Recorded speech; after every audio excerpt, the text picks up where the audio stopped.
The first thing I'm going to do is put up on your screen a poll I want you to take a look at.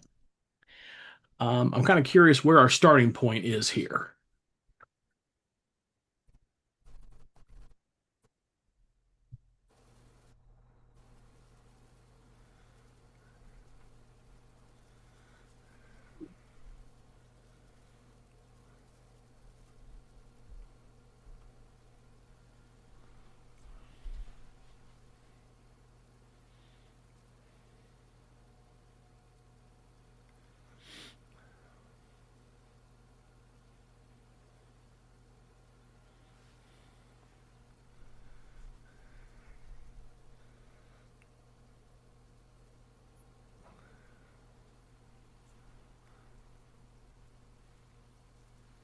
That fits right in with something I was reading. Mike, uh, Mike shared with us there that he was just to a musical performance of this. That there had been 247 filmed in some capacity productions of A Christmas Carol from television productions like George C. Scott version was technically a CBS like made for TV movie type thing, movie film productions, but also there is an opera I learned that was aired on PBS. It was remember PBS used to do that thing where they would like film live theater and then air it. There is a Christmas Carol opera. Um, yeah, it's I was going to say there are some people who take A Christmas Carol really seriously, but that would suggest I'm not one of those people, and that would be not true. So I'm not going to say that. All right, we're giving it a couple more seconds here, and then I'm going to go ahead and close the poll.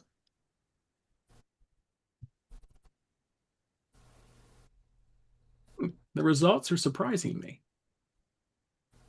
Not so much the first question, but the second one.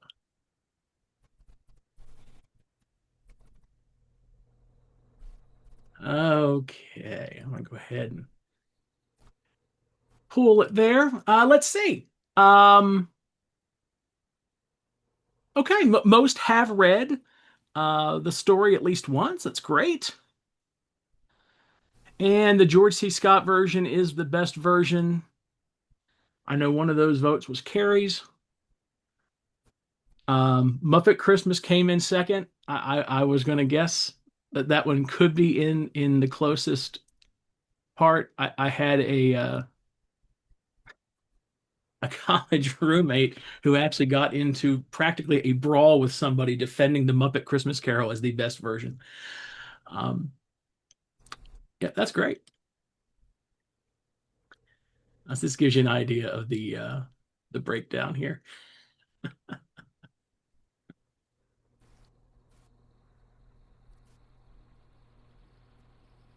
Only one vote for Mickey's Christmas Carol. I can't tell you how happy I am to see that.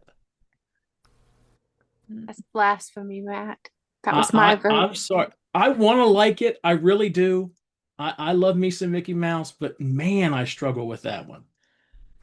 Um, that's the Goofy is Marley, right? I think that's what I can't just. Goofy is just such this endearing character. I can't make the switch. All right. Well, as we get into this, to understand, and we got to start off just clear. This will not be exhaustive. Um, I, I had about 70 pages of various draft of notes. There is no way we could start this now. We won't be done by Christmas. We're going to hit some high points, and I'm thinking this might be an annual thing we put together. This is one of the most significant stories in the English language. It is remarkable for a variety of reasons.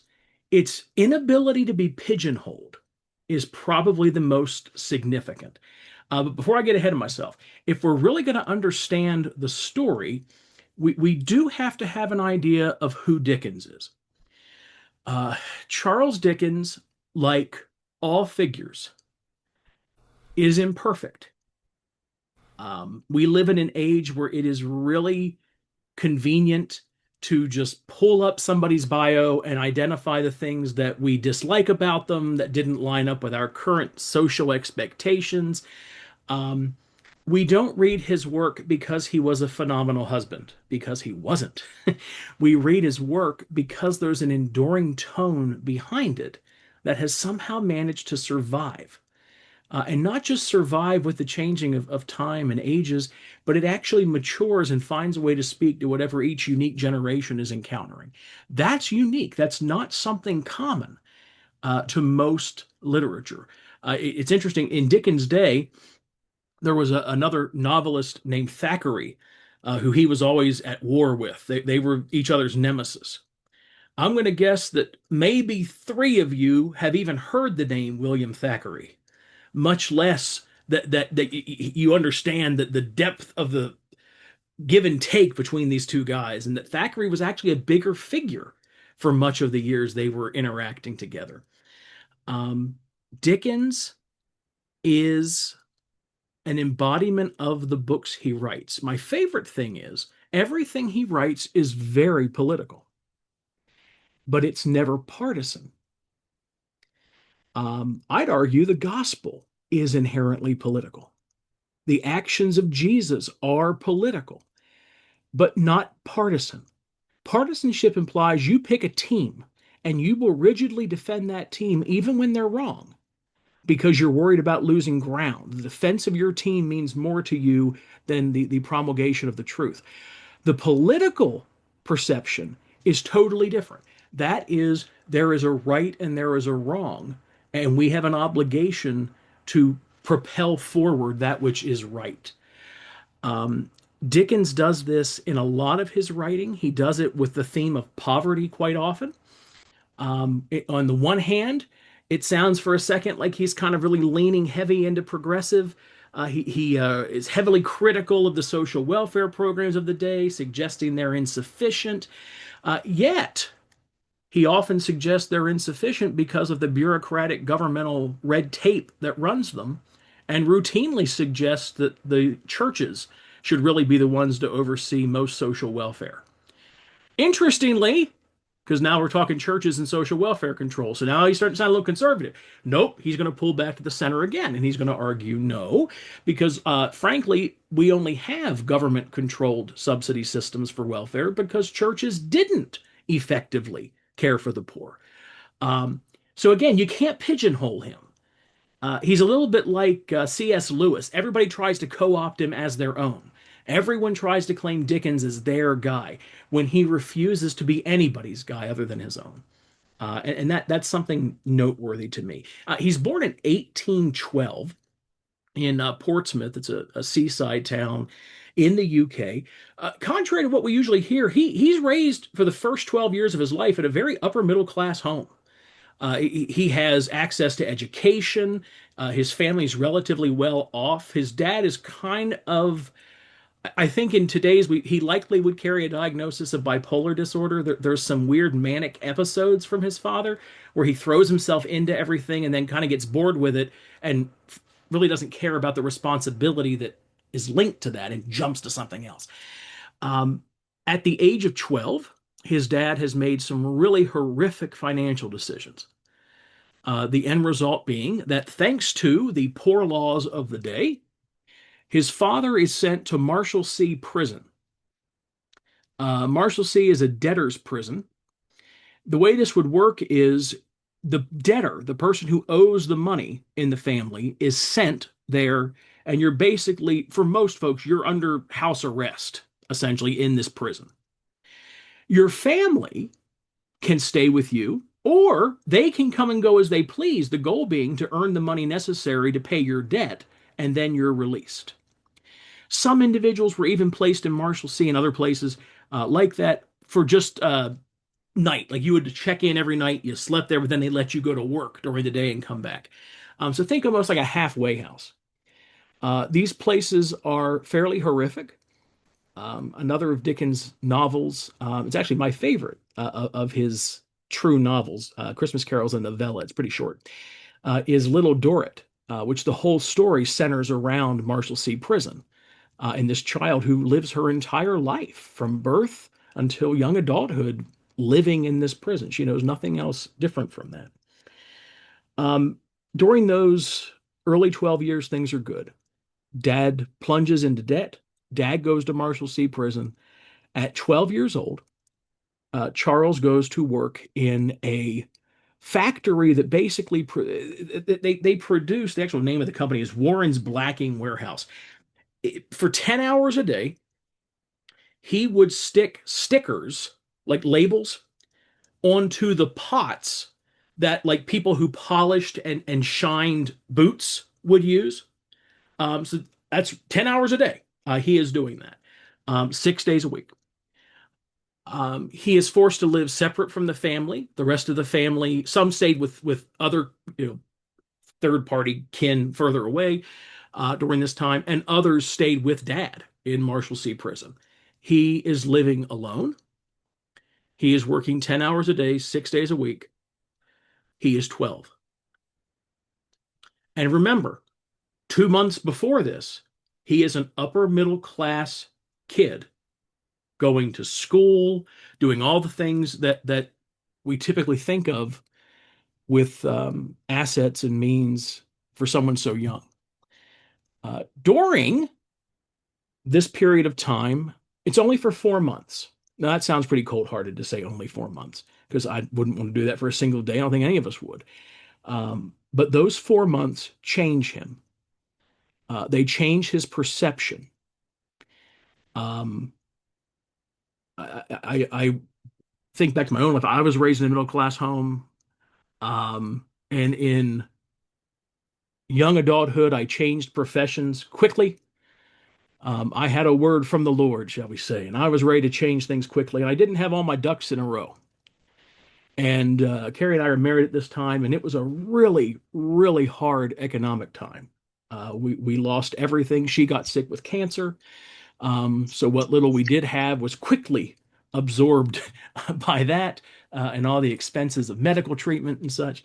It was a very difficult time. And I remember having to confront those issues like government assistance, things that as a middle class white guy from a fairly conservative background, I had opinions about what those things meant. And now I found myself in a situation where I had to confront them from a very different angle. And it revealed a lot of things that I believed about others that now I didn't feel were true of me, which made me re-examine what I had judged others as, right? Um, that's kind of what happens to Dickens. Now he is encountering this world of poverty, this world of complete disinterest and care for those who are really the most in need of care. This escalates into his adulthood. He does some work in journalism, does quite a bit of writing. Um, he does quite a bit of theological study, which often gets overlooked in like the literary opinions of Dickens. He will go on to almost do mentorships with some pretty significant British theologians, almost always of the congregational variety. Dickens kind of has a knee-jerk rebellion against structure, anything that he views as constrictive or restricting. And so he'll really gravitate toward those systems that are a bit more free church type model. He also likes that most of those models reject the doctrine of original sin, which you can kind of see that play out in all of his writings. This idea that you are innately bad, innately evil, innately lacking just because you are a human is a concept he cannot get behind. And he rebels against that in all of his writings to some capacity, but particularly in A Christmas Carol. He is an inclusionist, would be probably the easiest theological label to put on Dickens. He views the Christian faith as eminently practical and simultaneously mysterious. That it's not critical to him to understand all the ins and outs. He couldn't have given you a very formulated concept of the Trinity, but he could judge a thing by its fruit. and so could quickly point out all of the different myriad ways that the Christian faith should be lived out and visibly expressive to people. We just, had the third Sunday of Advent where there's this wonderful John the Baptist reading where, he's in prison, he's freaking out, and he asked his disciples to go talk to Jesus and say, "Are you really the one? Or should we be looking for somebody else?" And the evidence that Jesus gives them is, "Tell him what you hear and see. The poor are being fed, healing is occurring." He goes down this list of evidences. This is how you know I am who I say I am. And it's a tie into Isaiah and the scripture text of what to expect from the Messiah. His faith is unorthodox. His faith doesn't like, again, he doesn't like to be boxed in. So he's kind of contrarian. As soon as you'd suggest, okay, so this is the pigeonhole we should put you in, he'd say something completely outlandish just to irritate you so that he wouldn't fit in that hole. We see that in a lot of his characters as well. Skipping ahead to A Christmas Carol, because everything Dickens is informs what he's writing. It's a core element. To understand A Christmas Carol, you have to understand Dickens. You have to understand the things that inform his life. In 1843, October of that year, he does some traveling in the Manchester, England area. And one of the things he does is he visits the Field Lane Ragged School. What a name. The Field Lane Ragged School. This was a governmental attempt to set up a public education system specifically for the street children of London. Again, this gets into, he's political, he's not partisan. This was touted by the Parliament as being just, look at the reforms we're instituting. We are educating the poor. A great social reformer in his own right, Dickens wants to see this firsthand. What he encounters is exploitation. He encounters children who seem to have almost created their own form of internal government, like their own internal society, where there are the top ones who've been there longer and know how the system works, who routinely exploit the ones on the lower end, and exploitation of every demographic type, physical, emotional, sexual exploitation. It is horrific. It's that experience that really escalates his belief that we have to do something greater than what he had been doing, which was serving on a bunch of government commissions. He's participating in the system. He's writing articles, lots of essays. I have to do something more because, frankly, most people aren't going to read these essays. They're not reading his, scholarly works. He needs something that they're going to grab onto. And so he produces A Christmas Carol, this novella.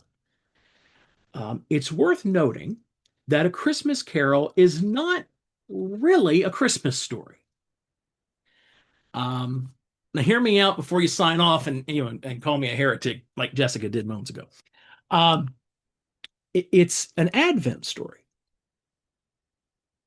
A Christmas story is everything is realized, everything's clear, we understand it.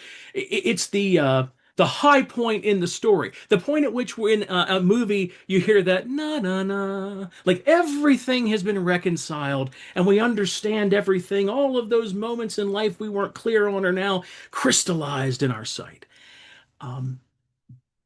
That's maybe 15 pages of the book at the end. The rest of it's a story of Advent. Advent and Christmas aren't the same thing. Advent is centered on a hard look at the reality we experience and knowing that that reality is not what God says it should be.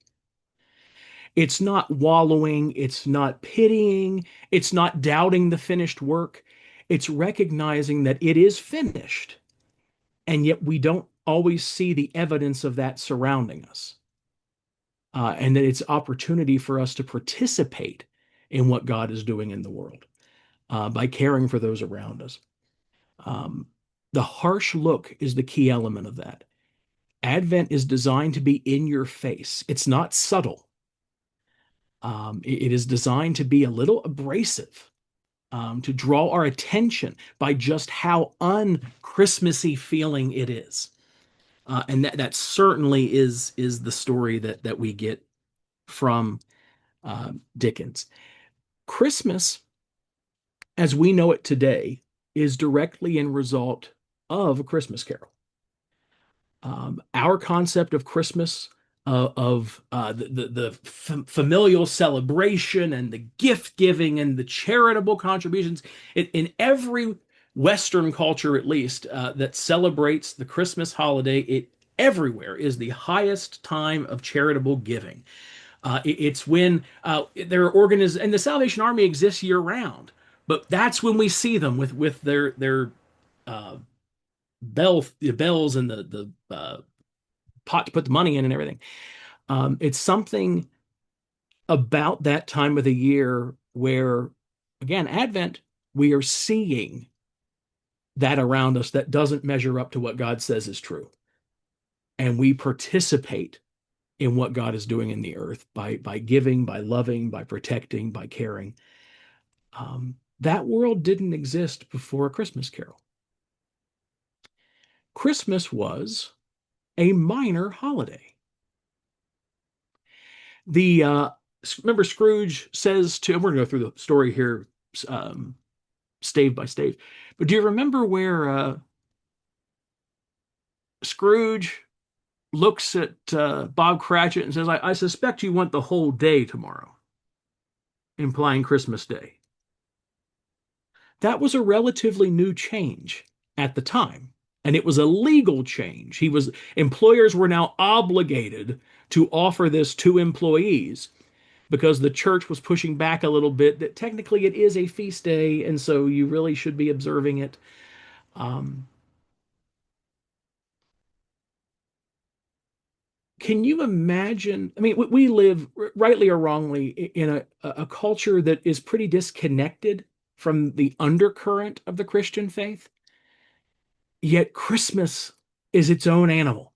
Christmas is you expect that your kids are going to have off from school for Christmas, and not just a day. We're going to plan the entire holiday around it so that they not only don't have school that day, they don't have school the day before it, they don't have school after it. You can travel, you can do all these things as a family together.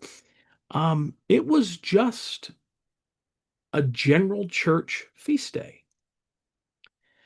There are documents of the time that suggest it was tertiary to holidays such as All Saints and Easter. Um, Easter is still huge in the church, and technically it is a step past Christmas in its observance, but culturally it isn't for us. And there's tons of Christians that have no idea what I mean when I say All Saints Day. Uh, that is a byproduct of the Dickensian reformation of what Christmas is. G.K. Chesterton made the comment that Dickens saved Christmas not because it was historic or he felt we innately needed to remember it, but because it was human. Um, that Christmas and the Christmas time and the Advent leading into it is the most human of the church seasons. It's where we have the nativity, which the initial breaststroke of the incarnation. But I love that idea that it's not sufficient to say that this is just about feasting and joy. It's about all that it is to be human, which includes feasting and joy, but it also includes expectant hope, where you don't see it, but you hold on to it and believe it to be true anyway. He writes A Christmas Carol in the autumn of 1843. It takes him 2.5 months. It's released shortly before Christmas. He makes no money off of it, including all of its reprints. To this day, it's never been out of print. He makes no money. He insisted, let me see if I can hold this up actually. He insisted that it was supposed to be condensed This is a replica of the original. It was meant to be condensed, easily um, carried around, could fit in your handbag. It was to have a beautiful embossed red cover, internally green. Oh, that won't work. There we go. Pages, which oddly, we take this for granted because we have printers connected to our computers to just print whatever color we want. Per what I have read, the green pages in the front and in the back cost half as much to print, to produce, as all of the text pages in the actual book because of the dyes they had to use to keep the green consistent so it wouldn't wear down in just a couple years. It was designed to be a gift you could give someone, but that wouldn't break the bank. Um, think of this. You're giving it away. It's the latest book from this famous author. It's a perfect package, little Christmas. It's Christmas colors. It's red and green and gold. And it's only in modern dollars about $31. What was his goal in writing it? He had been writing all these scholarly essays, he's giving speeches, he's writing articles in the newspaper, and no one seems to be listening. The goal was to get it in people's hands. So he essentially makes it what he hopes will be a modest profit. He never actually makes a profit. People start reproducing it without his permission, so there's cheaper copies on the street by the next Christmas. He spends what little profit he had in litigation trying to get those bootleg, uncopyrighted copies off the market. So it ends up being an adding to his debt, not an alleviation of it. And we never actually hear him complain about it.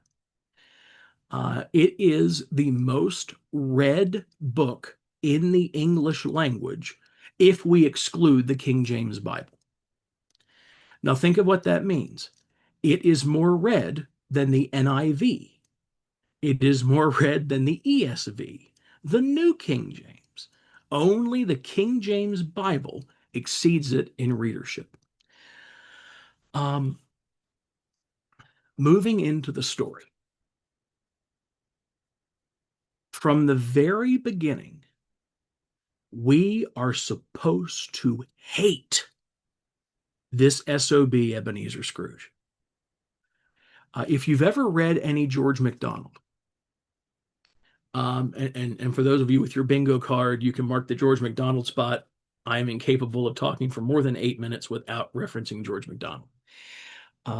George MacDonald is not a contemporary of Dickens, but they are working in the Victorian era. Certainly, MacDonald would have been familiar with Dickens' work. George MacDonald has this habit where when he writes, he starts off really going hard one direction. And you think you got figured out where he's going. And then he shifts the other direction by pointing out how ridiculous the argument he just made was. Dickens does that same thing. He sneaks into us what we want to hear.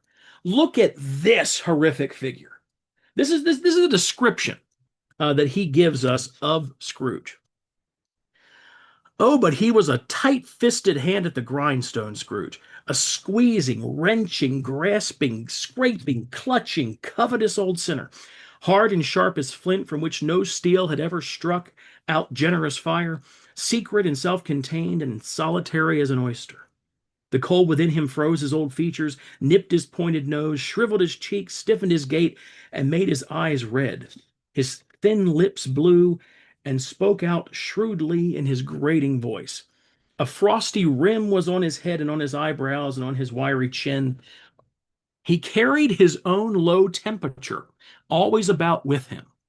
He iced his office in the dog days and didn't thaw it 1 degree at Christmas.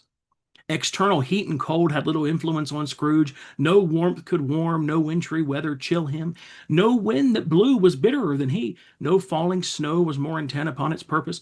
No pelting rain less open to entreaty. Foul weather didn't know where to have him. Nobody ever stopped him in the street to say with gladsome looks, "My dear Scrooge, how are you? When will you come to see me?" No beggars implored him to bestow a trifle. No children asked him what it was o'clock. No man or woman ever once in all his life inquired the way to such and such a place of Scrooge. Even the blind men's dogs appeared to know him, and when they saw him coming would tug their owners into doorways. But what did Scrooge care? It was the very thing he liked. From the get-go, in McDonald's style, we are supposed to lean into hate. Think Star Wars. This is the dark side, and Dickens is really trying to set the stage for it. This is where you belong. Look at how horrific this guy is. How easy it would be to hate him. I mentioned Dickens as a contrarian. He hates groupthink. He writes extensively about his fear. He loves people. He's terrified of people in groups. There's something about when we get together that can make us lose our humanity sometimes. We forget who we are because the crowd is shouting so loud. We are supposed to loathe everything about this figure. And yet, there is a hidden little message at the very beginning of the book. It is there are two this is according to the Modern Language Association, the MLA. They say there are two quotations in the English language that everyone in Christendom tends to know they hear it and they know it. They're both Dickens. The first is Tale of Two Cities. It was the best of times, it was the worst of times. The other is Marley was dead to begin with. Why does the story start with Marley? Marley's not a central figure. For goodness sake, he's dead when the book starts. His experience with Scrooge is shorter than that with the other ghosts. Why does it start that way? But listen to this. Marley was dead to begin with. There's no doubt at all about that. The register of his burial was signed by the clergyman, the clerk, the undertaker, and the chief mourner. Scrooge signed it, and Scrooge's name was good upon charge for anything he chose to put his hand to. Old Marley was dead as a doornail. Did Scrooge know he was dead? Of course he did. How could it be otherwise? Scrooge and he were partners for I don't know how many years. Scrooge was his sole executor, his sole administrator, his sole assign, his sole residuary legatee, his sole friend, and his sole mourner. And even Scrooge was not so dreadfully cut up by the sad event, but that he was an excellent man of business on the very day of the funeral, and solemnized it with an undoubted bargain.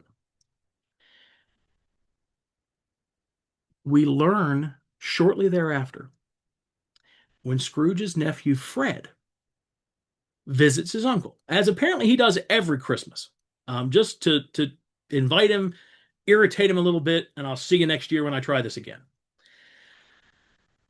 We're told right after Fred leaves and those two gentlemen come in trying to solicit funds from Scrooge to help, give to the poor, when he has that, beautiful, are there no prisons, are there no workhouses speech.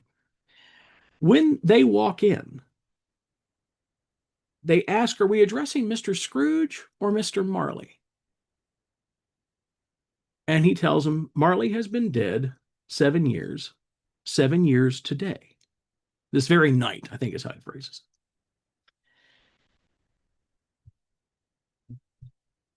The phrasing of Marley's death, 7 years.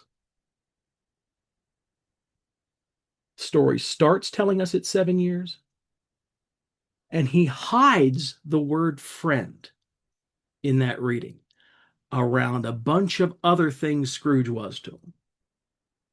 But it says they were one another's only friend. It's 7 years since his only friend died. And the story starts centraling itself on Marley, on that friend.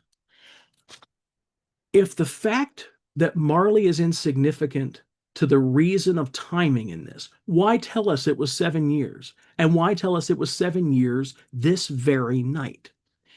Dickens is setting the stage. This is a trauma story.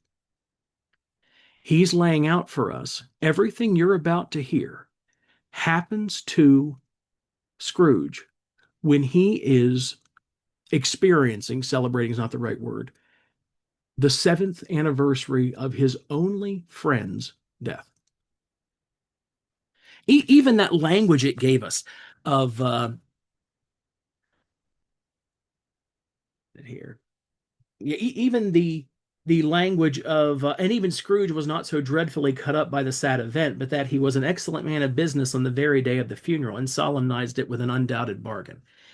The language of that's a bit choppy for us. The intonation is even amidst the sadness, he still was able to conduct business, and that in that with an undoubt he solemnized the funeral with an undoubted bargain, that somehow he believed, Marley would really be impressed by this, that even in the midst of this, I still did business, I still conducted myself the way we had grown accustomed to engaging our frankly exploitation of others.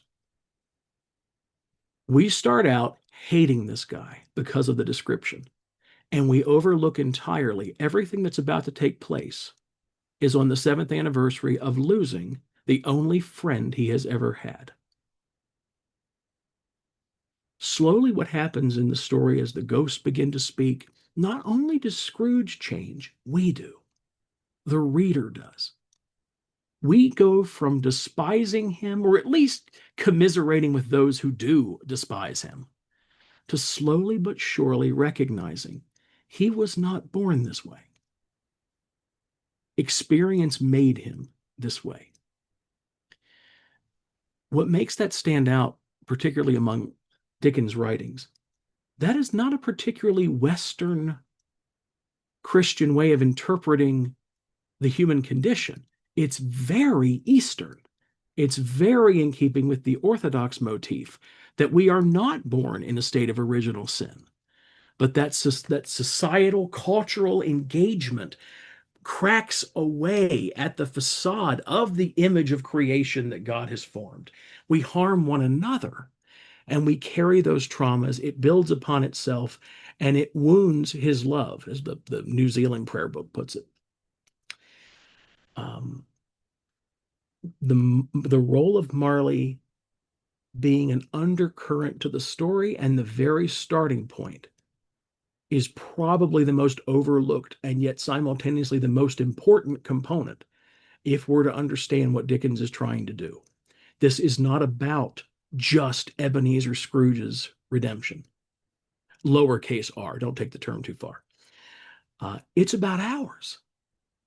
It's about our awakening, our discovery, our stepping into what is true.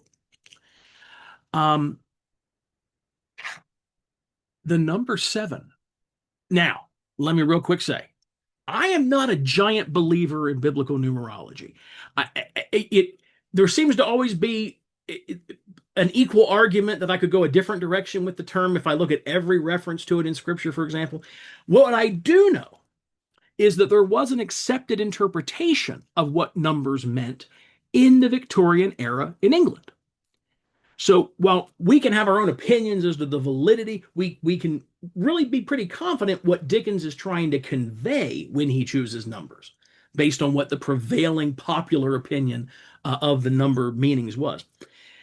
At the time, and to some extent still today, in biblical symbolism and typology, 7 can have one of two different meanings. It can imply divine judgment. Think Revelation, 7 seals, 7 trumpets, 7 bowls of wrath, punishment in Leviticus 26, punishments meted out 7 times. Again, I know we have some revelation today as to what the book of Revelation is getting at with the seals, but to Dickens era Victorian England, it means divine judgment. Or it can also mean the Sabbath rest. It can mean Leviticus 25 and Exodus 23. There's references to on that 7th day, it's a year of Jubilee functionally, and you shall rest from your labors. Genesis 2, on the 7th day, God rested. So he presents us with a number. Again, think, he could have chose any number and he picks seven, a number that has, in their time, two completely contradictory meanings. So he's basically said, it means something, but I'm not telling you what it means yet. Is this a story about divine judgment? Or is this a story about Sabbath rest? What he slowly unveils is it's both, because divine judgment isn't what you believed it was. But divine judgment was restorative, it was healing, it was nurturing. His interactions with the ghosts are not particularly pleasant, but they're not in any way hurtful to him. There's multiple instances, particularly with the first two, where the narration suggests that they smile kindly at him. There's an element of sympathy to his situation, but that in no way inhibits the importance of what they're doing. That's the trauma theme. My biggest, and I love all of those renditions that were shared with the exception of Mickey's Christmas. I just can't get behind that one. But all the rest, uh, I love them. But many of them, honestly, kind of violate a really big rule as to what Dickens is trying to do. They suggest that he pretty much just gets exposed to all this stuff from his past, all this stuff from his present, and magically, with the ghost of Christmas yet to come, ghost of Christmas future, he sees his grave, and now he has this elaborate light switch moment. In the book, as in life, metanoia, changing of mind that results in a change in action, isn't a light switch, it's a sunrise. Where Carrie and I frequently vacation, it overlooks the Chesapeake Bay. And when the sun rises, it starts out in complete darkness. And then you get just enough light to tell it's not, you notice it's not pitch black anymore. You still can't see the sun, but it's not as dark as it was. And that almost alerts you something's happening. You know, when you're in total darkness, you've heard about people like being in sensory deprivation tanks, right? They freak out, but because you can't sense anything, because you're just in this black, silent space. The sun starts to rise a little more, a little more, a little more, until you are basked in light.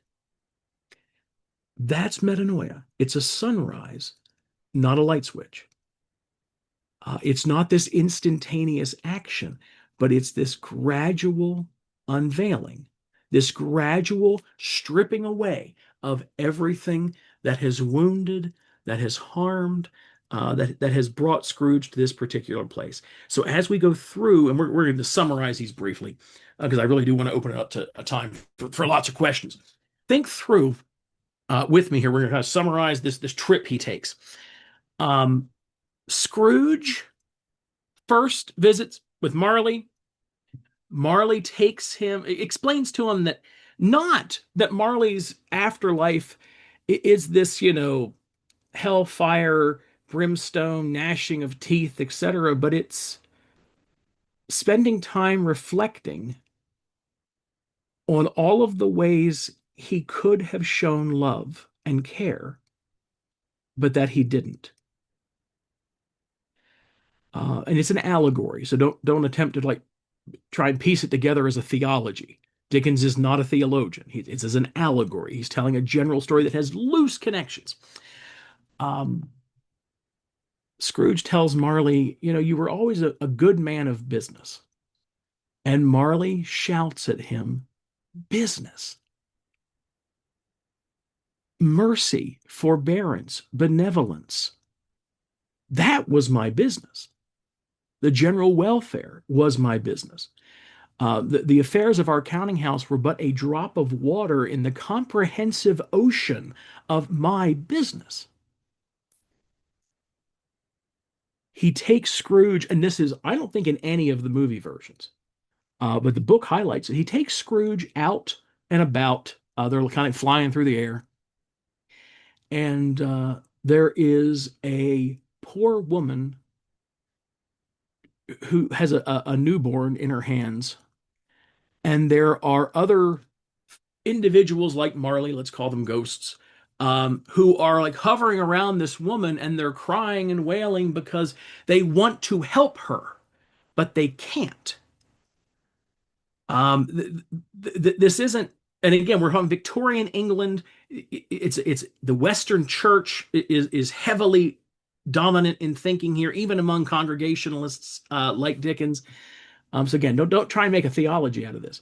But do you see the general picture he's giving? This is no picture of hell that I've ever heard of the Western Church, but it's a picture of remorse, of acknowledgement that something is not right here. And when I was alive, I could have done something about this, but I didn't. And now I can see it, and it's not in my power to do anything about it. Like all allegories, it's not designed to change the characters, it's designed to change the reader, who are all alive. So just like the Matthew or the Luke narrative of the rich man and Lazarus, and no, that is not a word for word depiction of the afterlife. It's an allegory. It's a parable. It's a story. Ghost of Christmas Past arrives. The description of the Ghost of Christmas Past is the most convoluted word salad you will ever read, and I love every single syllable of it. It says it's a child, but no, not so much a child as an old man. Now, if you were ever a fan of the cartoon series King of the Hill, what I envision here is Cotton Hill. He has no shins. He is just this little figure who is a little childlike, but is actually an old man. Um, the Ghost of Christmas Past has light that shoots out of his head like a beacon, and carries in his hand an extinguisher. Like if you've ever had like one of those things you put candles out with, it has like a little bell thing on it and it smothers the flame. He carries that in his hand. The Ghost of Christmas Past takes him through a variety of experiences. The first place that they visit is young Scrooge. He is in a boarding school that none of the film versions do justice. The book suggests it's falling apart. He's underfed. His father clearly was trying to send him away and to do it as cheaply as possible. Um, he is given minimal care, long stretches with no family contact. It's a pretty miserable existence. When the holidays would arrive and his friends all leave to go home for the holidays, he stays there and develops this relationship almost with the kind of fiction stories boys of that age would want to read. Robinson Crusoe comes up in the book. Um, Ali Baba and the 40 Thieves. And they come alive in the story. Like he sees Ali Baba on the horse on his, on his Arabian stallion, and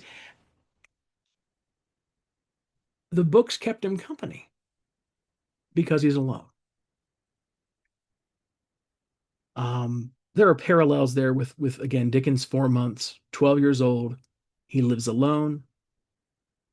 Um, he is living the life of an adult with the adult cares and responsibilities, yet he's only 12.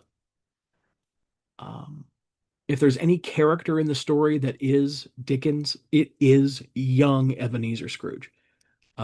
This little boy at a boarding school that is the cheapest of the cheap, um, where he is alone and largely unloved. Scrooge, this is a direct reading. Scrooge, in pity for his former self, says, "Poor boy," and he cries again. "I wish," Scrooge muttered, putting his hand in his pocket and looking about him after drying his eyes with his cuff, "but it's too late now." What's the matter? Asked the spirit. Nothing, said Scrooge. Nothing. There was a boy singing a Christmas carol at my door last night. I should like to have given him something, that's all. Every single picture the ghosts show Scrooge prompts a response. It prompts an awareness. It prompts the sun getting a little bit brighter. So again, these film versions that suggest it all just hits him at the end when he sees his tombstone. That is not at all what is depicted in the story. This is a moment by moment, encounter by encounter revealing of who he is, step by step by step. Keep in mind, too, that we think linearly in time. The entire story plays out really outside of time. Every time Scrooge meets with the ghost, he wakes up thinking he slept through another day because we were there forever. This can't still be. How is it 1 o'clock again? Is it 1 o'clock the next day? That's too late. It can't be 1 o'clock in the middle of the day. That there's no light outside. And yet, what happens when he actually wakes up from the whole thing? It's Christmas Day. No time has been lost at all. So don't emphasize the speed with which it happens as much as the progressive manner in which it happens. One layer of pain removed after another, a journey through. He's still at the boarding school, skips ahead to his sister Fan. Fan is his younger sister. She shows up. That Dad's given instructions to bring him home. It takes him by surprise. He has a hard time believing it's true. After the encounter, the ghost says, always a delicate creature whom a breath might have withered, but she had a large heart. So she had, cried Scrooge. You're right. I will not gainsay it, spirit, God forbid. She died a woman, said the ghost, and I had, I think, children. One child, Scrooge returned. True, said the ghost, your nephew. Scrooge seemed uneasy in his mind and answered briefly, yes.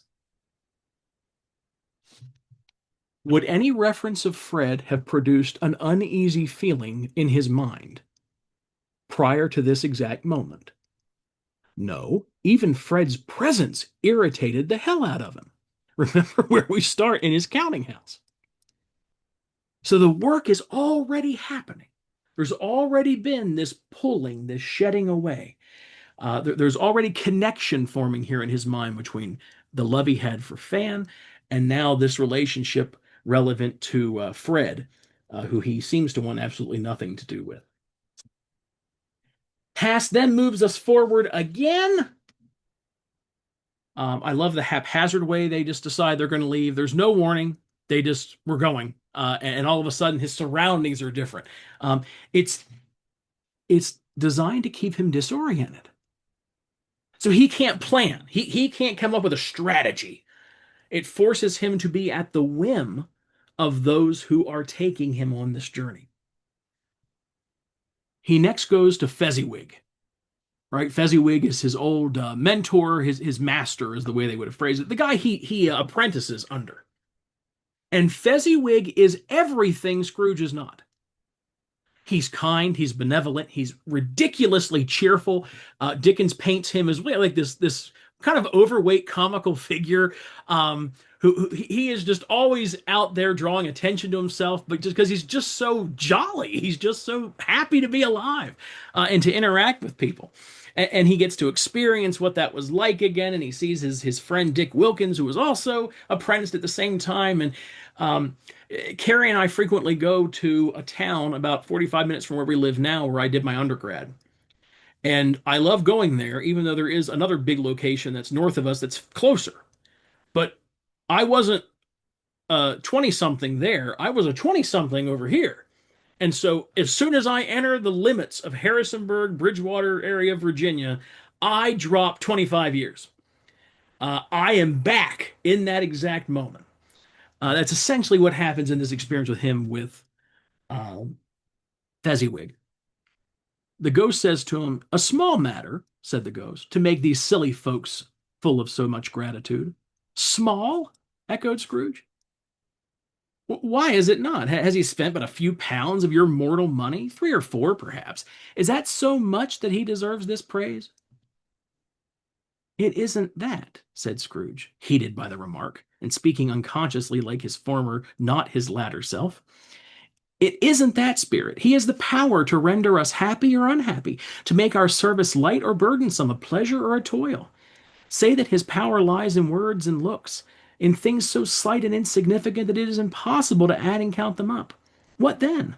The happiness he gives is quite as great as if it cost a fortune. He felt the spirit's glance on him and stopped talking. What's the matter? Asked the ghost. Nothing particular, said Scrooge. Something, I think, the ghost insists. No, said Scrooge, no, I should like to be able to have a word or two with my clerk just about now. That's all.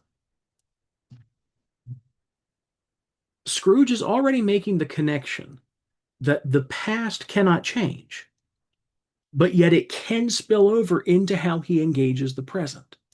There's this capacity to alter as we understand the why of our past. It makes it possible to move beyond that into something else. We then encounter Belle. Belle is apparently someone he is betrothed to, and this is the scene. We first meet her at the breakup, at the point at which she calls off the engagement, saying, "You fear the world too much. All your other hopes have merged into the hope of being beyond the chance of its sordid reproach. I have seen your nobler aspirations fall off one by one until the master passion, gain, engrosses you." He defends himself by explaining there's nothing as miserable as poverty, and that everything he is doing is designed to prevent that from happening to him again. We're not done with Belle. The Ghost of Christmas Past scoots ahead one more time. It's now the very night that Marley is dying. So again, we got Marley popping up. And the 7 years theme is popping up again. The scene is set that it's in the future from the breakup, and Belle has married and she has a gaggle of children. They are unruly. They're screaming. They're shouting. Their dad walks in. They're running at him, wanting their Christmas presents. I mean, it is this bolsterous. Now, remember, Dickens has a ridiculous boatload of kids. So he is like painting here a picture of his own home life with just children everywhere, and they're loud and they're screaming and they're demanding, but it's wonderful to be surrounded by all of this sound. Uh, Scrooge watches this. It amuses him a little bit. He chuckles some. And then most of the kids run off, and all that's left. And now Scrooge looked on more attentively than ever when the master of the house, having his daughter leaning fondly on him, sat down with her and her mother, who would be Belle, at his own fireside. And when he thought that such another creature, quite as graceful and as full of promise, might have called him father, and been a springtime in the haggard winter of his life, his sight grew very dim indeed. We transition further. Now we've gone from an acknowledgement of how the past could result in a different future toward other people, being kind to Cratchit, being kind to that kid that was caroling at his door.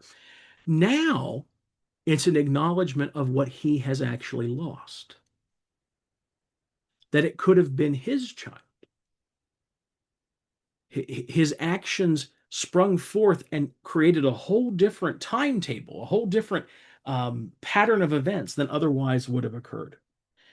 We leave Belle, and Scrooge, feeling that this was a ridiculously cold-blooded move to show him this, make him realize what, not just what mistakes he made, but what he lost in the equation, takes the cap that the Ghost of Christmas Past is holding at his side, and shoves it down on him, forcing out the light.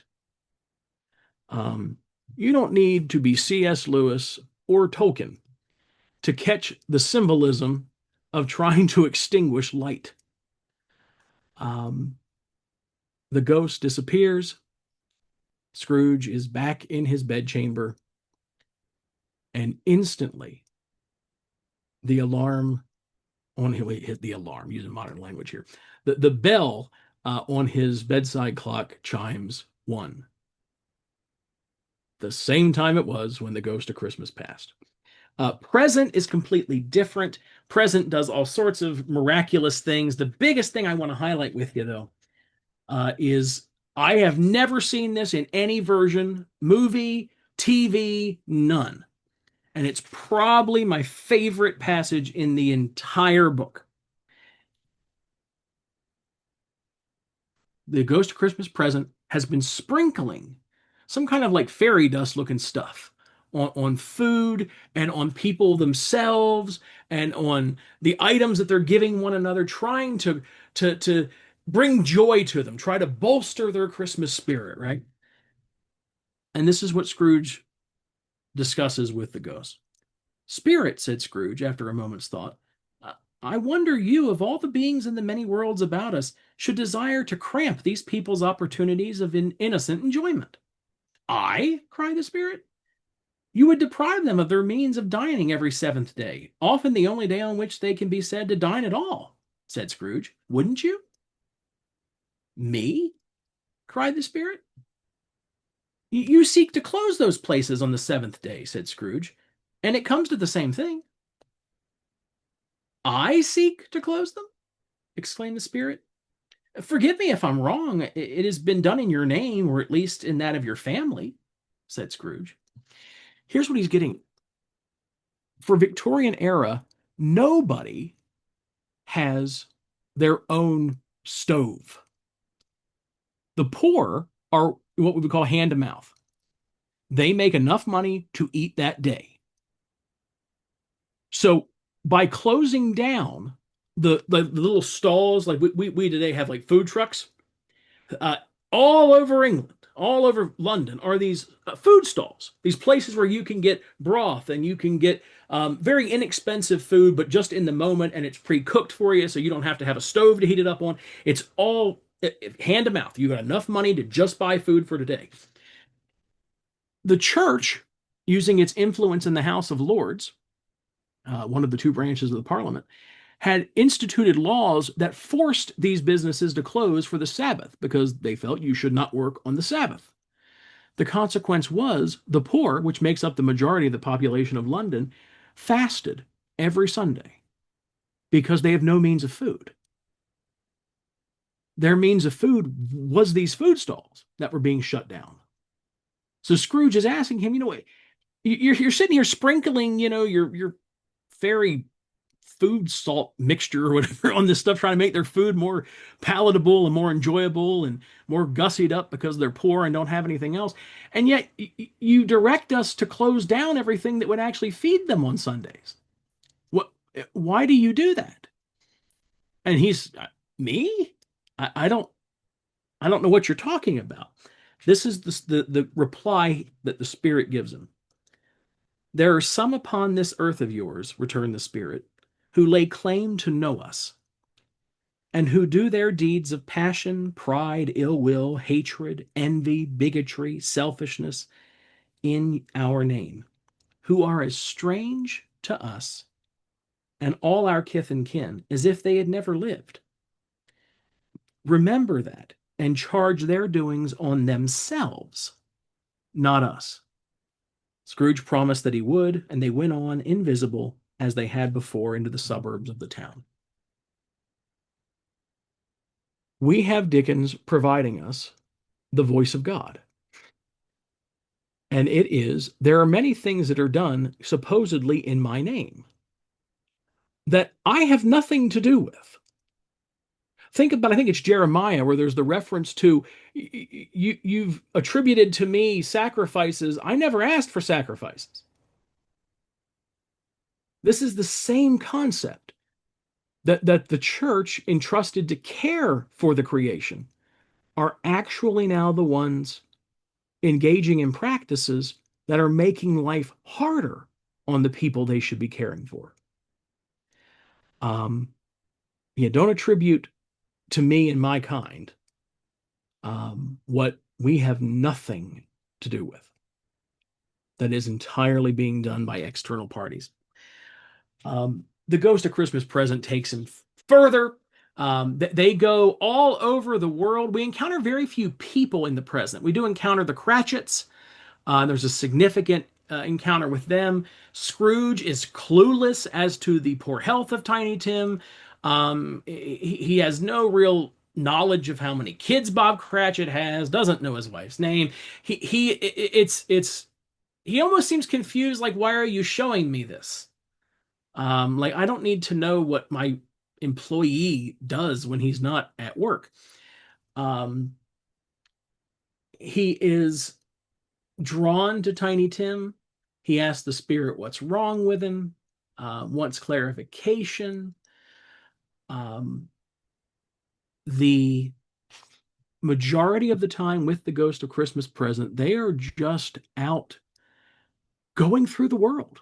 They go in the countryside. They go to a lighthouse and see two lighthouse keepers who he does a beautiful depiction of what they look like. I mean, their hands are scarred from the hard work they do, and they're weathered, but they're enjoying Christmas to one another. There is joy between them in the midst of just a horrific situation. They are still right there with one another. Then they go across the water, which terrifies Scrooge. It would me too.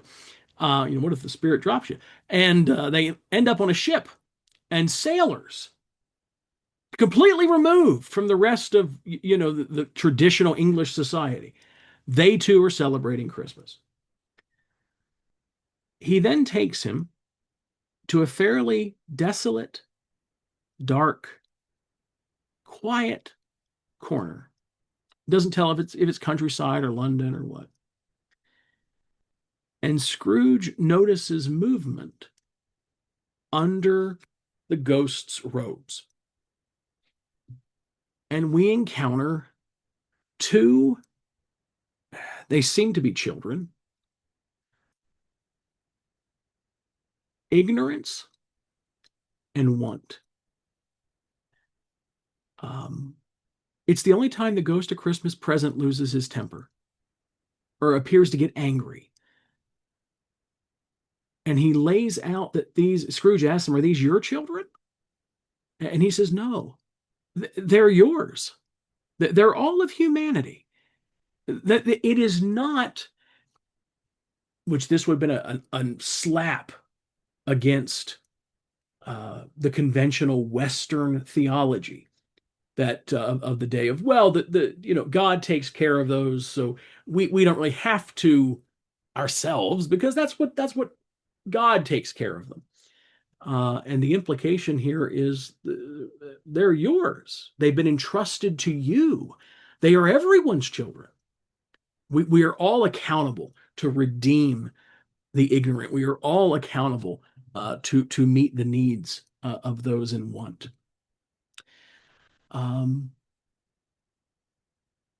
Scrooge makes his statement, don't they have any refuge?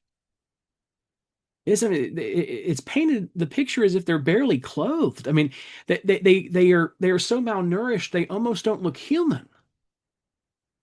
If you've ever seen like some of those just horrific photos of folks who survived the Holocaust, that's the kind of thing we're talking. You're just so emaciated, you don't look like a person anymore as we think of how people look. And in that moment, in that encounter, Scrooge can only say, don't they have refuge? Is there nowhere for them to go? No one to take care of them? And the ghost quotes his own words back at him. Are there no prisons?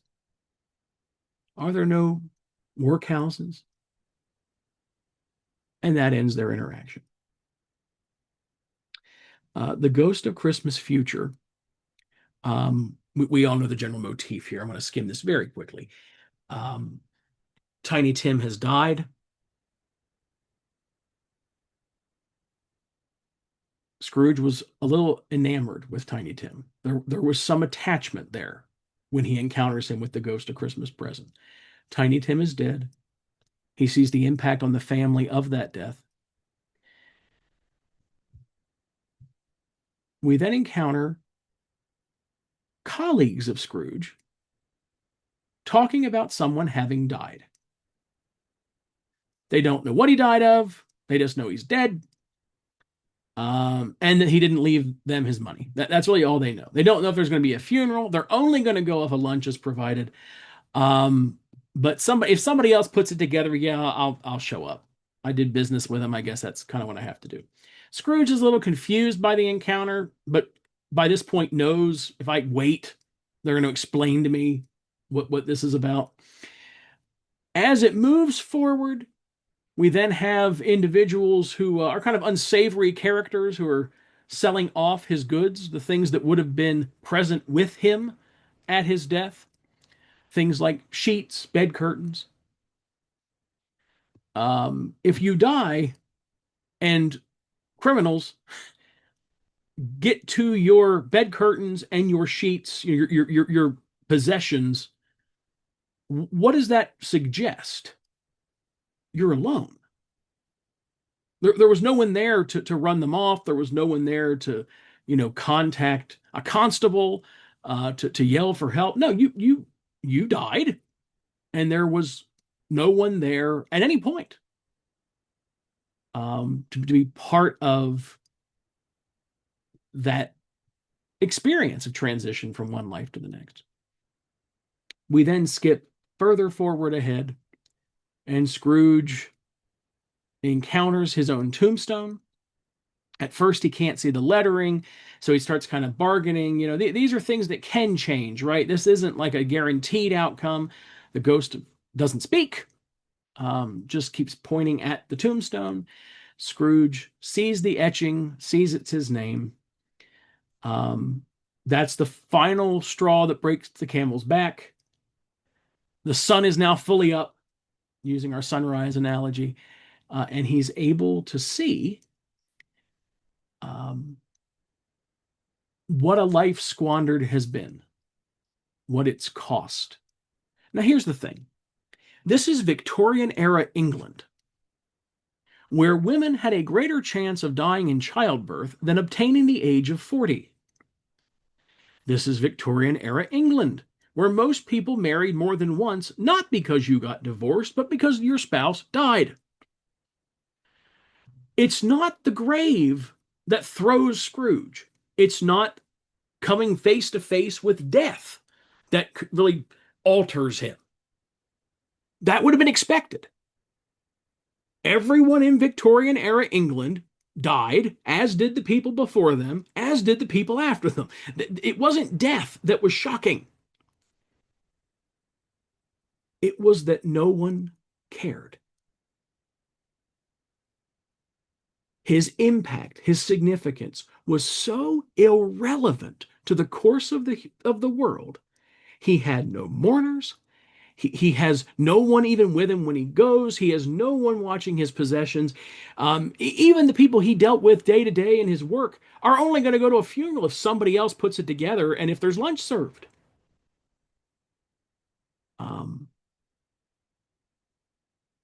There's something in the human spirit that wants to have a legacy, that wants to believe when we are gone, it is going to impact someone.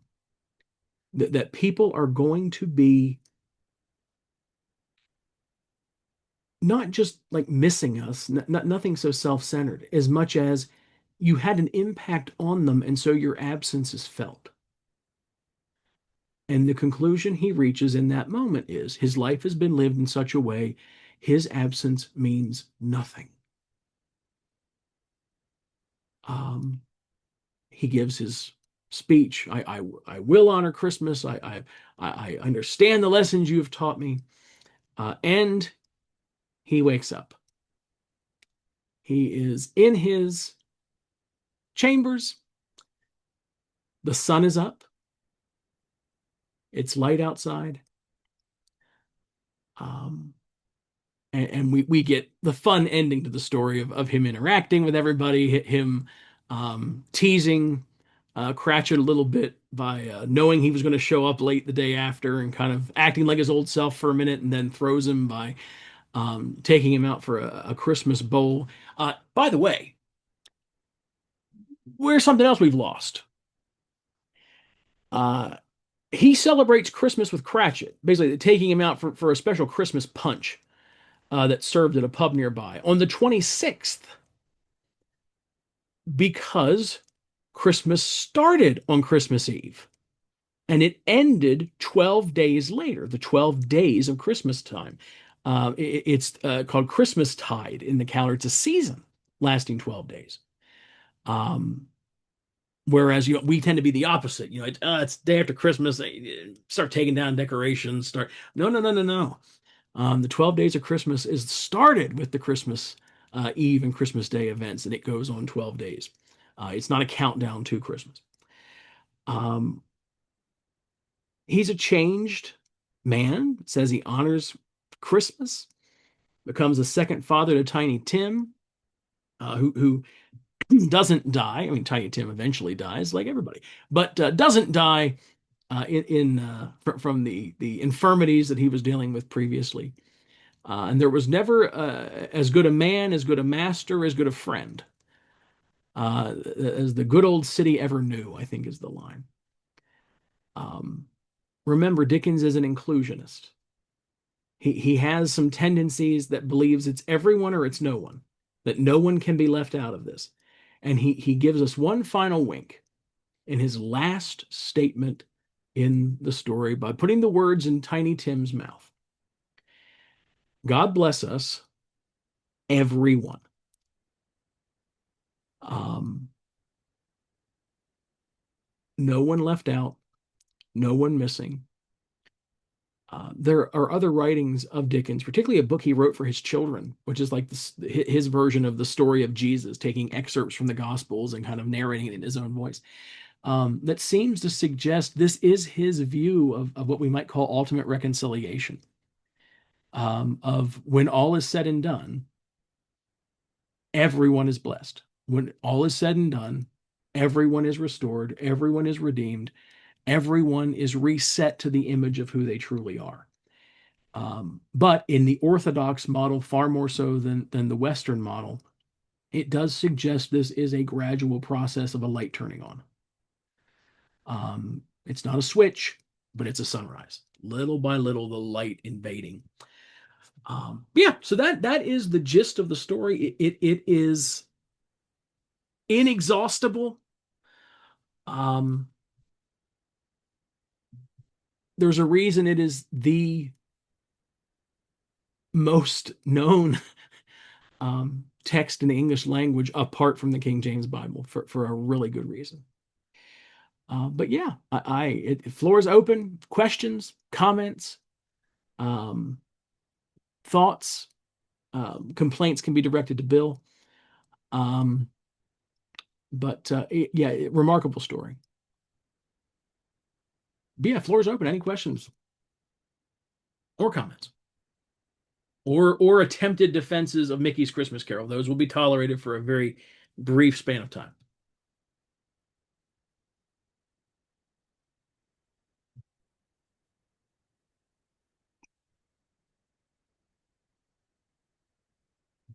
Nobody ever wants to be first. Bill and Davina. Yeah, we'll break the ice. We'll go first. On page 84 of the replica, right? Which this is fantastic. It's one of my favorite possessions now. Grateful for that. And just for everybody else's benefit, I collect first edition rare books, but certain ones, old Trinitarian theology books. And when Matt sent me this, I thought, wouldn't it be cool to find him a first edition 1848 A Christmas Carol by Charles Dickens, and I found one. So I don't know how we raised $75,000 But Matt, I want you to know, they tell me anyway, when I was growing up, it's the thought that counts. So that'll have to suffice. But I learned something in this book that floored me that I didn't know. On page 84, I'll read it.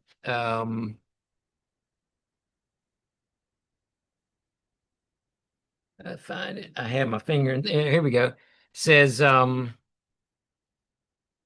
but soon the steeples called good people all to church and chapel, and away they came, flocking through the streets in their best clothes and with their gayest faces. And at the same time, there emerged from scores of by streets, lanes, and nameless turnings innumerable people carrying their dinners to the bakers' shops. So I looked that up, and bakers back then didn't just bake bread. Not every, like you mentioned earlier, people didn't have an oven. They didn't have their own oven. And so they would make their casseroles, their dishes. They would take their ham or their game, a lamb, whatever they had. They would take that to the baker, and the baker would put it in his oven with whatever else he was baking, and you would pay him a penny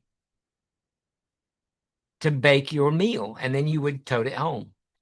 It's amazing to me that now, a baker, because we have these modern conveniences, a baker, he makes bread, and that's what we think of as a baker. But a baker back then provided so much more for the community, at least in more urban settings. That even continues even here in the States into the quasi-modern era. Carrie's grandfather had a bakery in the little town of Hamburg, Pennsylvania, Berks County. And I've heard stories of them cooking people's turkeys for Wow. Thanksgiving and Christmas, because even if most all these people would have had an oven at home, but you only have one generally. It's not like these multi-tiered things we have today and everything. You only have one, and so if you're going to be making sweet potatoes or anything else, you can't make your turkey. So he was a baker, and it would be routine, no charge. They did it for free just as a service to the community. They sold a lot of pies though. People coming to pick up their turkey. Yeah. Yeah. Why not? Grab a pie while you're there. That's it. I'm telling you. Anybody else?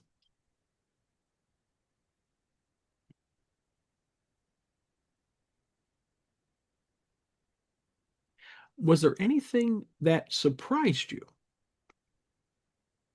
Anything that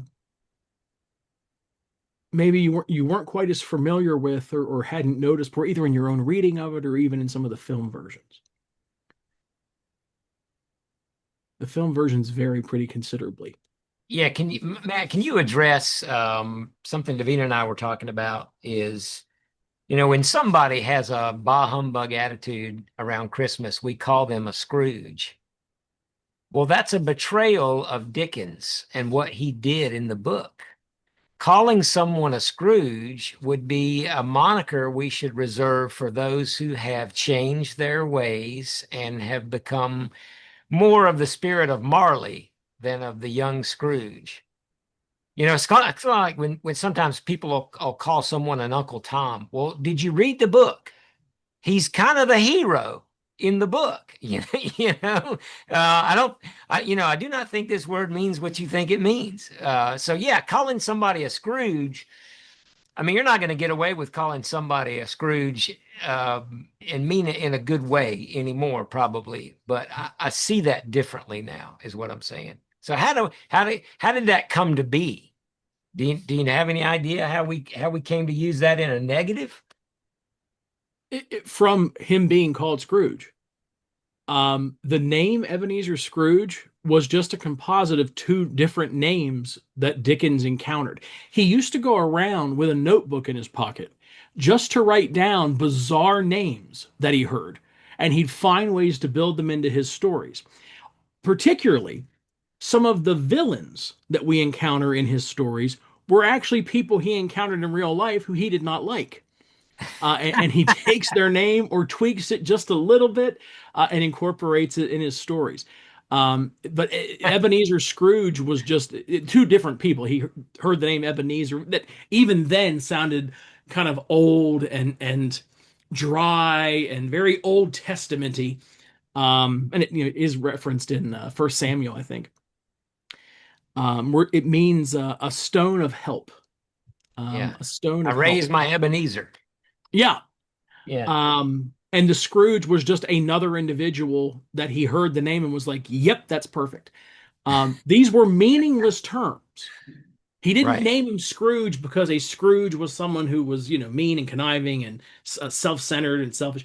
But those things took on the meaning self-centered, selfish, Right. miserly. All of that is because of him calling this character Ebenezer Scrooge.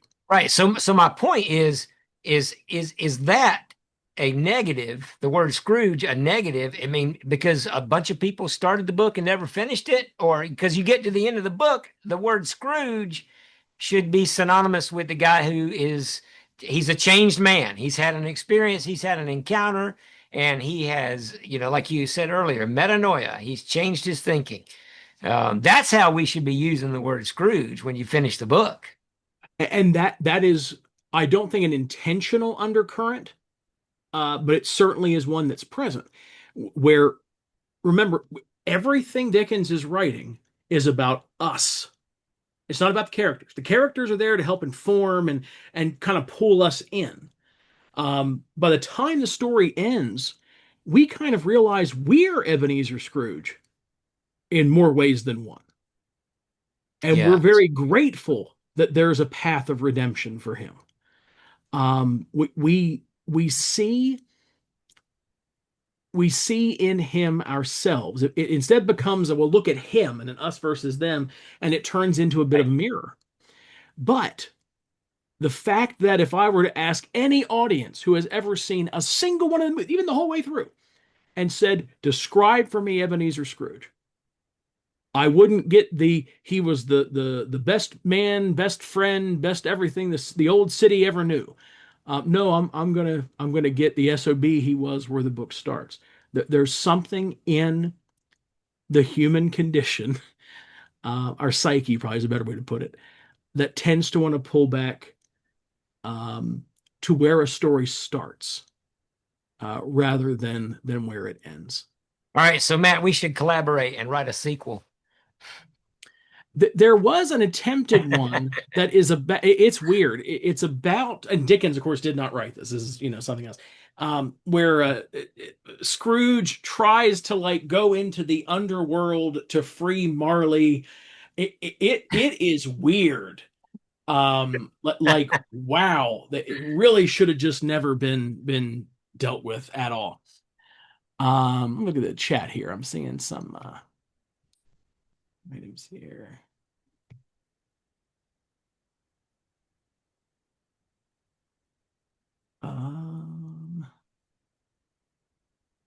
Yeah, the greatest mistake in the film versions is this immediate alteration to Scrooge.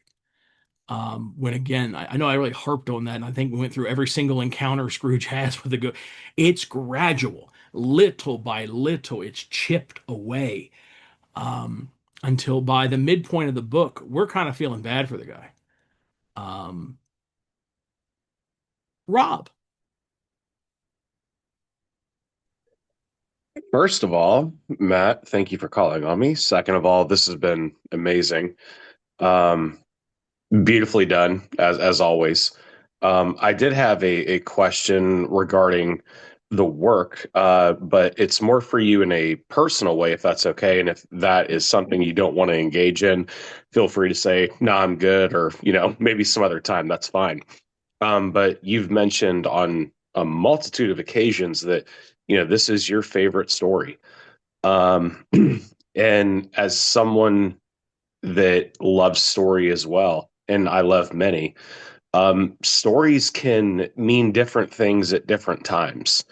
And the tone of this story, while it ends beautifully, there's a very dark journey that Scrooge kind of takes as he's observing all of this through a different lens. And I am curious, for you, not only as my friend, but as a a pastor, as a psychologist, as someone that deeply has invested themselves in theology and what the finished work of Christ means. What do you think this book teaches us about suffering?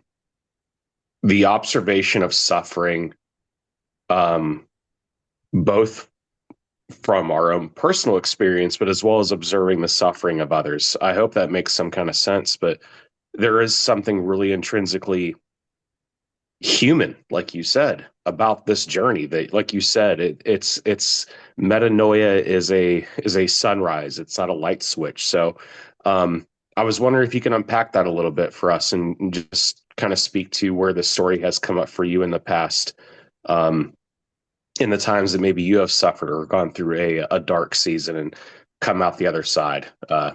Again, don't have to answer, but I'm just curious. I'm not answering. We're moving on. No, I don't want to answer. Um, the I- when what we tend to see, and it's true in my life, but I think it's true more broadly than that. We tend to not be very balanced in how we approach things in life. We tend to go through seasons where, and even cultural seasons, as a society, where we emphasize the negative, and we have periods where we only emphasize the positive. That's where this comes across as an Advent story. It's acknowledging reality, the good, the bad, and the ugly, and then in the enduring hope that all things are reconciled, all things are made new, that he is actively filling all things with himself. Um, I I I was raised in mid and high church traditions, where there is a propensity to perseverate on the negative, um, where people at times almost gleefully looked forward to Lent, in this period of where you can just show how tough you are, how willing are to lean into that everything is not right with the world. Um, I then spent a lengthy season in charismatic and neo-charismatic circles where the acknowledgement of the imperfect, the acknowledgement of suffering and hurting was almost equated with an absence of faith, as if somehow I believed harder or believed more accurately, these things wouldn't be present. The truth is somewhere in the middle. Um, and that's been a slow journey. I enjoy the story because, like Dickens, like Scrooge, I am a bit of a contrarian. If I'm ever in the majority on any subject, I begin to get nervous and think I need to pull back a little bit, because I don't know, the majority scares me. There's something I'm looking at wrong here. Um, so it's finding that middle balance has been really a life's journey of how do I recognize I don't want to surrender the it is finished for anything in the world. It is finished. And simultaneously not put my head in the sand. And as a culture, we ignore Advent. We view it as a precursor to Christmas. We don't acknowledge it as a separate and distinct thing that has none of the same themes. That it's an entirely different thing. The lectionary texts that are read in those Sundays of Advent all point to the second coming, not the first. Well, the fourth Advent, the fourth Sunday of Advent starts to really talk about the first coming. Prior to that, it's a focus on that which is not yet visibly right in the world. That's been finished and has been made right, but is not yet visibly in our experience made right. Um, we put our cemeteries outside of town, away from where we live. We don't want to see them. We want to keep the concept of mortality away from our sight. Now hear my next example, and please hear me. Hear my heart on this. There are times loved ones are so unwell, we cannot give them the care they need. And we have to place them in facilities where experts who are trained in this and who have special skills can meet their needs. So hear me. for most of human history, you died at home with your family, that they nursed you, that they cared for you. Um, the cycle of life was you raised your children and cleaned up after them and fed them and cared for them. And when you hit your later years, they're going to do the same thing for you. And so, in that, again, there are times that has to be what we do. Don't misunderstand me. But as a culture, I think we're very quick to lean into that. Well, let me send. I don't want to see you decaying. I don't want to see the effects of age. I don't want to. I'm also not knocking plastic surgery or suggesting someone should not get it. But again, culturally, we want to pretend we don't age. We have politicians who are 90 and they're making laws for us about things like TikTok and social media, and they don't know how to turn on a dot matrix printer.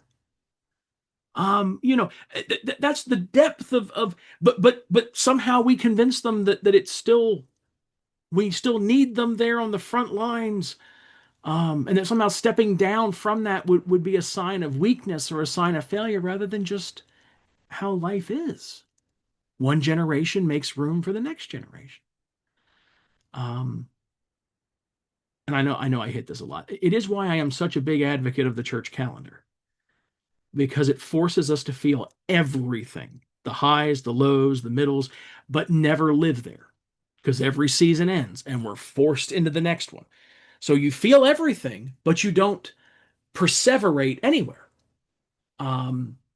You're forced to move on. You're forced to feel, be present in the moment, and then let it go and move into the next phase, because it'll come back around again.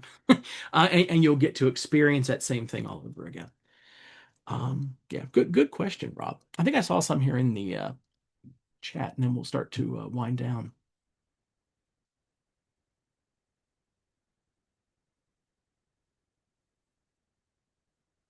Yeah, the specific notion of immortality in a natural, literal sense, it is one I actually do hold. I do think there is a generation that does not physically depart the earth. I have to hold two things at once. I believe that to be true, and yet I equally acknowledge, with the rare exception of a couple names that get documented for us in Scripture, everyone else has departed the earth. So it can't be a metric of holiness. It can't be a standard of, well, this is someone who truly got it, because then it's works. It's about me and what my own faith can produce, rather than what faith is ultimately functioning as, the faith of Christ in operation within our lives. It's not our own faith. It's not my faith that can do anything. I'm dependent on the faith of Christ at work. So yeah, I'm all on board with it. I just think we also have to equally acknowledge the story of human history is we will depart bodies. And that is not in and of itself death. We almost need another word for natural death, because to use that for death it's disingenuous.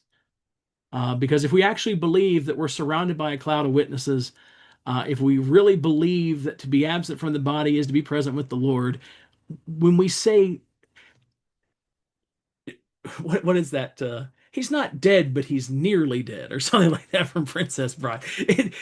It's we've taken one English word and we've had it mean multiple things, and I think it's generated a lot of confusion. Do you think the Ghost of Christmas Present is? The book even suggests that the Ghost of Christmas Present takes up all the space in the room. He's a giant. I mean, just larger than life, and yet it suggests he moves effortlessly. That he's got this think of like a ballet dancer, but who's 600 pounds. It's the bizarrest picture that's painted for us of this guy. I think part of it was to give contrast to the Ghost of Christmas Past, who we can't really tell its gender, we can't tell its age, we just know it's diminutive. Um, some of that I think is relevant. I think the size could come into play with just our present is always bigger than our past. Why is the ghost of the future, the ghost of Christmas yet to come, or commonly the ghost of Christmas future? Why is he like shrouded and silent? Because it's unknown. We don't have concrete details. We don't. Each of the ghosts kind of presents as the time frame they're depicting. The most mysterious one is the future because the future is the most mysterious. What's the adage? No one knows what tomorrow holds. So we get this mysterious figure who's our guide through that. The present is clear cut. He's jovial. He's engaged. Remember how much of their time is spent just walking among people, not really accomplishing anything. Scrooge doesn't know these people, but just meandering around. I think the bigness is this sense that the present is ultimately the largest thing we have, even if we live like the past is our focus or the future is our focus, that the present is this larger than life experience right in front of us. And that's complete and total conjecture. But it is, I'm not willing to die on this hill, but I'd scrape my knee on it. All right. We got time for one more if there's any others. If not, we can go ahead and wind it down. Isn't it amazing how the three ghosts seem to represent the one who was and is to come? I love that. There's a lot of folks who try to draw a correlation between the Father, Son, and Spirit. I got no real beef with it as much as that's a complicated process within Trinitarian theology. Because once we start differentiating the Father, the Son, and the Spirit, who are distinct persons, once we try to, well, you do this and you do this and you do this, we can drift into modalism really quickly, or equally of concern to me, we can suggest there are places one is, the other is not. And that alters our understanding of the resurrection, the crucifixion. That produces weird substitutionary atonement ideas like God the Father killed his Son. God the Father was there too, because the Son is in the Father is in the Son, the Spirit is in and among the Son and the Father. There's nowhere the Father is, the Son isn't. There's nowhere the Spirit is that the Son and Father aren't. They're all up there on the cross. No one's doing anything to somebody else. That they are all engaged in this together. But I like this. I can get behind this. They all three persons, and yet the expression of the one who was and is to come. I can get behind that. That's awesome. That's some high grade, like A++ theology right there. That's awesome. Carrie, take a screenshot of that. I'm gonna claim it's mine. That's good. That's good stuff. All right. Well, we are going to go ahead and call it a night. This has been fun. This is an awesome story. And I encourage you to do this with other stories, even ones that aren't necessarily trying to do this same thing. I think the next one we're going to do is really just going to rock the boat and upset religious people. We're going to look at Wizard of Oz. Because you want to talk about someone who sure ain't a Christian by any metric, L. Frank Baum. And the Wizard of Oz may be one of the most typologically significant films I have ever seen. So yeah, Carrie, make a note. We're going to do that one next, I think. Be well, be blessed, enjoy Christmas as it comes upon us, but enjoy Advent too. Feel all the feels. Don't look away from human suffering. Be willing to acknowledge it's there, and simultaneously, while you look at it and acknowledge it's there, do not lose sight that all things are assumed in Christ. That when every knee bows and every tongue confesses, it's not by force, but it's voluntary submission of love. All things work together for good, even if we can't see it in our here and now. All right. Take care. It's good to see everybody. Bye.